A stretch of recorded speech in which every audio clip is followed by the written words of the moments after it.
Hi students, നമ്മളൊന്ന് discuss ചെയ്യാൻ പോകുന്നത് പ്രോബ്ലം നമ്പർ 4 ഇഷ്യൂ ഷെയർസിലെ പ്രോബ്ലം നമ്പർ 4 ആണ് ഡിസ്കസ് ചെയ്യുന്നത്. Alpha limited issued 25,000 equity shares ₹10 each at premium of ₹1 per share, ₹1 പ്രീമിയത്തിന്. അപ്പോൾ ടോട്ടൽ ₹11 വരും.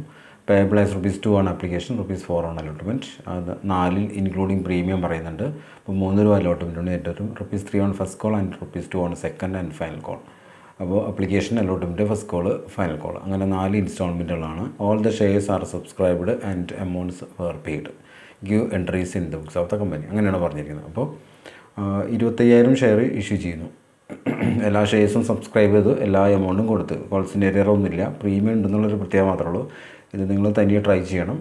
25,000 ഷെയർ ഇഷ്യൂ ചെയ്തു, സബ്സ്ക്രൈബ് ചെയ്തു, അതിൻ്റെ എല്ലാ ക്യാഷും കിട്ടി. അപ്പോൾ ആദ്യം ആപ്ലിക്കേഷൻ മണി റിസീവ്ഡ് നമ്മൾ എഴുതണം.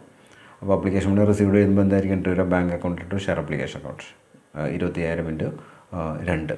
25,000 എന്ന് പറഞ്ഞാൽ 25,000 എന്ന് പറഞ്ഞാൽ 50,000 വരും. 50,000 application money received on 25,000 equity shares of ₹2 each. അതാണ് ആപ്ലിക്കേഷൻ മണി റിസീവ്ഡിൻ്റെ നരേഷനായിട്ട് വരാം. തൊട്ടടുത്ത entry share application account share capital. Share application account share capital 25,000 into 50,000 application money transfer to share capital account. അപ്പോൾ അപ്ലിക്കേഷൻ എന്നുള്ള ഇൻസ്റ്റാൾമെൻറ്റിൽ 2 എൻട്രി. ഓക്കെ, ഓരോ ഇൻസ്റ്റാൾമെൻറ്റിലും 2 entry വീതം ഉണ്ട് എന്നുള്ള കാര്യം മനസ്സിലാക്കുക. അപ്ലിക്കേഷൻ മണി റിസീവ്ഡിൻ്റെ ആദ്യത്തെ എൻട്രി എഴുതി, application money transfer to share capital എഴുതി. ഇനി അലോട്ട്മെൻറ്റ് മണി ഡ്യൂ ആകുന്ന എൻട്രിയാണ്. അപ്പോൾ അതിൽ പ്രീമിയം ഉണ്ട്. പ്രീമിയം വരുന്ന എൻട്രി നമ്മൾ എഴുതേണ്ടി വരും. അപ്പോൾ share allotment account to share capital to securities premium account. Okay, അങ്ങനെയാണ് അതിൻ്റെ എൻട്രി വരിക. അപ്പോൾ അതിൻ്റെ എമൗണ്ട് നമ്മൾ നോക്കണം. 25,000 ഇൻറ്റു 4 അലോട്ട്മെൻറ്റിൽ വരുന്നു. ടു ഷെയർ ക്യാപിറ്റൽ 25,000 ഇൻറ്റു 3 വരുന്നു. To securities premium reserve account 25,000 into 1 വരുന്നു. നമുക്ക് ഇതിൻ്റെ എമൗണ്ടിലേക്ക് വേണമെങ്കിൽ കണക്കാം. ഇവിടെ കാണിച്ചിട്ടുണ്ട് number of shares issued 25,000, application money received 25,000 into 50,000. Entry നമ്മൾ പറഞ്ഞു കഴിഞ്ഞാണ്. Application money transfer to share capital 25,000 into 50,000. Then allotment money due, അതാണ് അലോട്ട്മെൻറ്റ് അക്കൗണ്ടിലേക്ക് 24,004 വരും. ടു ഷെയർ ക്യാപിറ്റൽ 25,000 ഇൻറ്റു 3 75,000 വരും. To securities premium reserve account 25,000 1 വരും, 25,000 വരും. ഓക്കെ, ദെൻ നാലാമത്തെ എൻട്രി അലോട്ട്മെൻറ്റ് മണി റിസീവ്ഡ് ആണ് 25,000 ഇൻറ്റു 4. അപ്പോൾ ₹1,00,000 ആണ് bank account to share allotment account. Allotment money received ആണ് 25,000 ഷെയർസ് എഴുതാം. Then first call money due, അതിൽ സാധാരണ ഒരു പ്ലെയിൻ എൻട്രിയാണ്. Share first call account to share capital 25,000 into 3 75,000. Then cash കിട്ടുമ്പോൾ ഫസ്റ്റ് കോൾ മണി റിസീവ് ചെയ്യുമ്പോൾ bank account to share first call account 25,000 into 3 75,000. Then second and final call money received money due, second and final call money due വരുമ്പോൾ share second and final call account to share capital 25,000 into 50,000. Second call money received വരുമ്പോൾ 25,000 into 50,000. ഇതാണ് നമ്മുടെ 8 എൻട്രികളുടെ എമൗണ്ടും എൻട്രീസും പറഞ്ഞിരിക്കുന്നത് കേട്ടോ. അപ്പോൾ ഒന്ന് നിങ്ങൾ try ചെയ്തോളൂ. ഓക്കെ, അടുത്ത ഇതിൽ നമ്മൾ പ്രോബ്ലം നമ്പർ 5 ചെയ്യുന്നു. അതിൽ ഓവർ സബ്സ്ക്രിപ്ഷൻ വരുന്നൊരു പ്രോബ്ലമാണ്. Popular limited has issued 50,000 shares ₹10 each at premium ₹2 per share payable. ഇതും പ്രീമിയത്തിൽ തന്നെയാണ്. 50,000 ഷെയറാണ് ഇഷ്യൂ ചെയ്യാൻ തീരുമാനിച്ചിരിക്കുന്നത്. അതിൽ ആ 50,000 ഷെയറിൽ അതിൻ്റെ ആപ്ലിക്കേഷൻ മണി 2, അലോട്ട്മെൻറ്റ് മണി 5, അതിൽ പ്രീമിയം ഉണ്ട്, ₹2 പ്രീമിയം ഉണ്ട്. ദെൻ ഫസ്റ്റ് കോൾ മണി 2, അപ്പോൾ 5 2 7 9, 9 3 12. അപ്പോൾ ഫൈനൽ കോൾ മണി ബാലൻസ്. അപ്പോൾ ₹2 ₹10 ഷെയറിൻ്റെ വിലയും ₹2 പ്രീമിയം കൂടി വരുമ്പോൾ ₹12 വരണം. അപ്പോൾ ഇത് ഈ ആപ്ലിക്കേഷനും അലോട്ട്മെൻറ്റും ഫസ്റ്റ് കോളും കൂടി കൂട്ടിക്കഴിഞ്ഞാൽ കിട്ടുന്ന എമൗണ്ട് എത്രയാണോ അത് 12 നിന്ന് കുറയ്ക്കുക. അപ്പോൾ ഫൈനൽ കോൾ എമൗണ്ട് കിട്ടും. 5 2 7 9 കിട്ടും. 9ഉം 12 എന്ന് പറയുമ്പോൾ ₹3 ഫൈനൽ കോൾ വരുന്നത് കേട്ടോ. Then applications for received for 75,000 shares. 75,000 share applications കിട്ടുന്നുണ്ട്. ഇഷ്യൂ ചെയ്യാൻ തീരുമാനിച്ചത് എത്രയാണ്? 50,000 ആണ്. 75,000 ആപ്ലിക്കേഷൻ കിട്ടുമ്പോൾ ഒരു 25,000 ആപ്ലിക്കേഷൻസ് കൂടുന്നുണ്ട്. അതിൽ 10,000 ആപ്ലിക്കേഷൻസ് റിജക്റ്റഡ്. 10,000 ആപ്ലിക്കേഷൻസ് റിജക്റ്റ് ചെയ്തു. അപ്പോൾ 10,000 ഷെയർസ് റിജക്റ്റ് ചെയ്യുമ്പോൾ share application account bank account 10,000 into 2 എന്നുള്ള എമൗണ്ട് എഴുതി ₹20,000 റിജക്റ്റ് ചെയ്യേണ്ടി വരും. Shares were issued proportionally to the remaining applicants. ബാക്കി എത്രയുണ്ട്? 75,000-ൽ 10,000 കഴിഞ്ഞാൽ ബാക്കി എത്രയുണ്ട്? 65,000 ഉണ്ട്. അപ്പോൾ 65,000 ഷെയറിന് എത്ര ഷെയർ കൊടുക്കും? 50,000 ഷെയർ കൊടുക്കും. അപ്പോൾ 75,000 ആപ്ലിക്കേഷൻസ് കിട്ടി, 10,000 റിജക്റ്റ് ചെയ്തു. അപ്പോൾ ബാക്കി 75 നിന്ന് 10 കുറച്ച് ചെയ്യുമ്പോൾ 65,000 ഷെയറിന് 50,000 ഷെയർ കൊടുക്കും അല്ലേ? അപ്പോൾ 65-ന് 50 ഷെയർ കൊടുക്കുന്നു. ഇതാണ് അതിൻ്റെ പ്രൊപ്പോർഷൻ പറയുന്നത്. Okay, remaining applicants. Then all money due were received with the exception of 100 shares on allotment and call money. 100 ഷെയറിൻ്റെ അലോട്ട്മെൻറ്റ് മണിയും കോൾ മണിയും ഒഴിച്ച് ബാക്കി എല്ലാ ക്യാഷും കിട്ടുന്നുണ്ട്.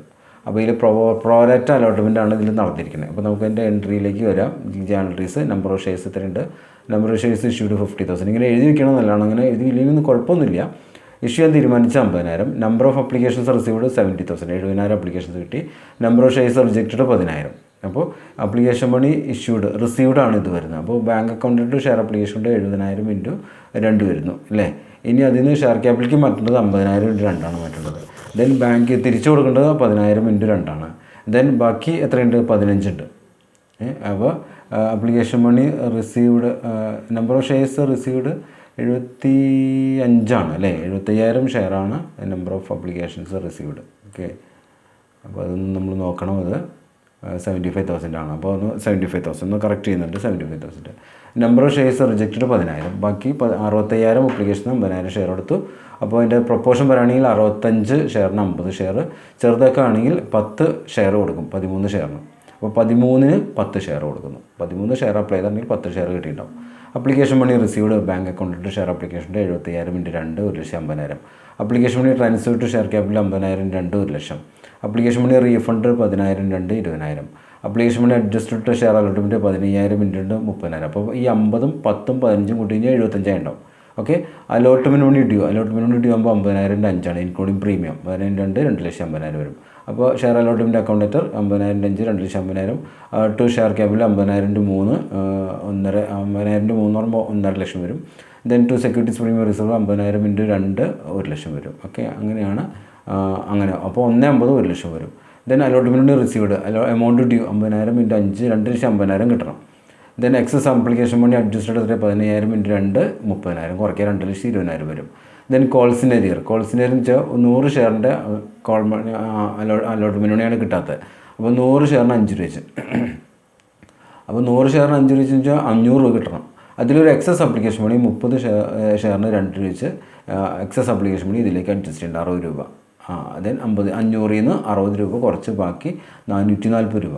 അപ്പോൾ അലോട്ട്മെൻറ്റ് റിസീവ്ഡ് എത്രയാണ്? 2,19,560. ഓക്കെ, ഇനി ഡിഫോൾട്ടിങ് ഷെയറുകളുടെ കേസ് ഇവിടെ പറയുന്നത് 100 ഷെയറാണ് ഇവർ ഡിഫോൾട്ടിങ്. അപ്പോൾ 100 ഷെയർ കിട്ടണമെങ്കിൽ എത്ര ഷെയറിന് അപ്ലൈ ചെയ്തിട്ടുണ്ടാവണം? 50,000 ഷെയറാണ് കിട്ടിയിരിക്കുന്ന 65,000 ഷെയറിന്. അപ്പോൾ നമ്മൾ നേരത്തെ പറഞ്ഞു 10 ഷെയർസ് ഫോർ എവരി 13 ഷെയർസ്. 13 ഷെയറിന് അപ്ലൈ ചെയ്താൽ 10 ഷെയർ കിട്ടും. അപ്പോൾ ഈ 100 ഷെയർ ഇയാൾക്ക് കിട്ടണമെങ്കിൽ എത്ര ഷെയർ അയാൾ അപ്ലൈ ചെയ്തിട്ടുണ്ടാവണം? In the case of defaulting shareholders they got 100 shares for 130 applications. കണ്ടുപിടിച്ച് എങ്ങനെ? 100 ഇൻറ്റു 13/10 കിട്ടിയ ഷെയർ കൊണ്ട് ഡിവൈഡ് ചെയ്യുക, അപ്ലൈ ചെയ്യുന്ന ഷെയർ കൊണ്ട് മൾട്ടിപ്പിൾ ചെയ്യുക. ഇതാണ് റേഷ്യോ 13/10. 13 ഷെയറിന് അപ്ലൈ ചെയ്തിട്ടാണ് 10 ഷെയർ കിട്ടിയിരിക്കുന്നത്. അപ്പോൾ 100 ഷെയർ കിട്ടണമെങ്കിൽ എത്ര ഷെയറിന് അപ്ലൈ ചെയ്തിട്ടുണ്ടാവണം? 130 ഷെയറിന് അപ്ലൈ ചെയ്തിട്ടുണ്ടാവണം. അപ്പോൾ അയാളുടെ എക്സസ് അപ്ലിക്കേഷൻ മാത്രമേ 30 ഷെയർ. അതാണ് നമ്മൾ നേരത്തെ 30 ഇൻറ്റു 2 ഇവിടെ നമ്മൾ കുറച്ചത്. 30 ഇൻറ്റു 2 60 കുറച്ച്. അപ്പോൾ ഈ 100 ഷെയർ കിട്ടിയ ആൾക്കാർ 130 ഷെയറിന് അപ്ലൈ ചെയ്തിട്ടുണ്ടായിരുന്നു. 100 ഷെയർ കിട്ടിയ ആൾക്കാർ 130 ഷെയറിന് അപ്ലൈ ചെയ്തിട്ടുണ്ടായിരുന്നു. ആ 130 ഷെയറിൽ 30 ഷെയറിൻ്റെ അപ്ലിക്കേഷൻ മണി അത് എക്സസ് ആയിരുന്നു. അത് അവരുടെ അലോട്ട്മെൻറ്റിൽ അഡ്ജസ്റ്റ് ചെയ്തു. അപ്പോൾ 30 ഇൻറ്റു 2 60. അത്രയും രൂപ എക്സസ് ആയിട്ട് കൊടുത്തത് അപ്ലിക്കേഷൻ അലോട്ട്മെൻറ്റിലേക്ക് അഡ്ജസ്റ്റ് ചെയ്ത് അലോട്ട്മെൻറ്റിന് ഡ്യൂ ആകുമ്പോൾ അയാൾ കൊടുക്കേണ്ട കാര്യമില്ല. പക്ഷേ അയാൾ ഫെയിലാവുന്നു. ആ 440 രൂപ അടയ്ക്കുന്നതിൽ ഫെയിലാവുന്നു. അപ്പോൾ 500-ൽ നിന്ന് അടയ്ക്കേണ്ട അമൗണ്ട് 500 ആയിരുന്നു. അയാളുടെ എക്സസ് അപ്ലിക്കേഷൻ മണി ഇതിലേക്ക് അഡ്ജസ്റ്റ് ചെയ്തത് 60 രൂപയാണ്. അങ്ങനെ 440 രൂപ കൊടുക്കണം. അത് കൊടുത്തില്ല. അതും കൂടി കുറച്ച് 2,19,560 അയാളുടെ പറഞ്ഞ allotment money received. Okay, then പിന്നെ വരുന്നത് ഇതൊക്കെ നോക്കുക. ഞാൻ എക്സ്പ്ലെയിൻ ചെയ്ത് കഴിഞ്ഞു. Amount due on allotment 100 into 5 500. Excess application money adjusted 30 into 2 60. Then calls in arrear 440. ഇതാണ് നമ്മളവിടെ കുറച്ചത്. ഇനി നമ്മൾ ഫസ്റ്റ് കോൾ മണിയിലേക്ക് വരുന്നു. Share first call account share capital 50,000 50,000 എത്ര? 50,000 1,00,000 വരുള്ളൂ. 50,000 1 lakh. Okay, 50,000 1,00,000. Then first call money received 1 lakh minus 100 into 2 200. അപ്പോൾ 1,00,000-ൽ നിന്നും 200 കുറയ്ക്കുക. 1,00,000-ൽ നിന്ന് 200 കുറയ്ക്കുമ്പോൾ 99,800 വരും. Okay, then final call money due ആകുമ്പോൾ 50,000 ഇൻറ്റു 3 1,50,000 വരുന്നു.